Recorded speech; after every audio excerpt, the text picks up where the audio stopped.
Hi guys, welcome back to my channel. ഞാൻ നിങ്ങൾക്ക് provide ചെയ്യാൻ പോകുന്ന ടിപ്പ് എന്ന് പറയുന്നത് നമ്മളുടെ ഈ ഒരു സൈഡിലെ, അതായത് നമുക്ക് സൈഡ് ഫാറ്റ്, ലവ് ഹാൻഡിൽസ് ഒക്കെ പറഞ്ഞ ആ ഒരു ഫാറ്റിലെ, ആ ഫാറ്റ് എങ്ങനെ റെഡ്യൂസ് ചെയ്യാനുള്ള ടിപ്പാണ് ഇന്ന് ഷെയർ ചെയ്യാൻ പോകുന്നത്. അതിന് നമ്മൾ ആദ്യം ലെഗ്സ് ഒന്ന് വൈഡാക്കി വെക്കാം. എന്നിട്ട് നമ്മൾ കൈ ഇങ്ങനെ സ്ട്രെയിറ്റ് ആയിട്ട് വെക്കാം. നമ്മൾ ബ്രീത്ത് എടുക്കാം. ബ്രീത്ത് എടുത്ത് ബ്രീത്ത് റിലീസ് ചെയ്ത് ഒരു കൈ കൊണ്ട് നമ്മുടെ കാലിൽ ഇങ്ങനെ പിടിക്കുക. അതായത് നമ്മുടെ കാലിന്റെ കൺഭാഗത്തായിട്ട് ഇങ്ങനെ നന്നായിട്ട് പിടിക്കുക. ഈ കൈയിലേക്ക് നമ്മൾ സ്ട്രെയിറ്റ് ആയിട്ട് നോക്കുക.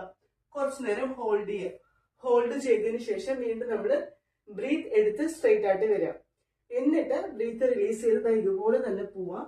ഈ നമ്മുടെ കാലിന്റെ കൺഭാഗത്ത് പിടിച്ചിട്ട് ഈ കൈയിലേക്ക് നമ്മൾ സ്ട്രെയിറ്റ് ആയിട്ട് നോക്കുക. കുറച്ചു നേരം ഹോൾഡ് ചെയ്യുക. എന്നിട്ട് വീണ്ടും നമ്മൾ പഴയ പൊസിഷനിലേക്ക് വരിക. ഓക്കെ, ഈ ഒരു വർക്ക്ഔട്ട് നമ്മൾ ബോത്ത് ലെഗ്സ് നമ്മളൊരു മിനിമം 10 ടൈംസ് ചെയ്യണം. അപ്പൊ നമുക്ക് നല്ലൊരു ഷേപ്പ് കിട്ടും കേട്ടോ.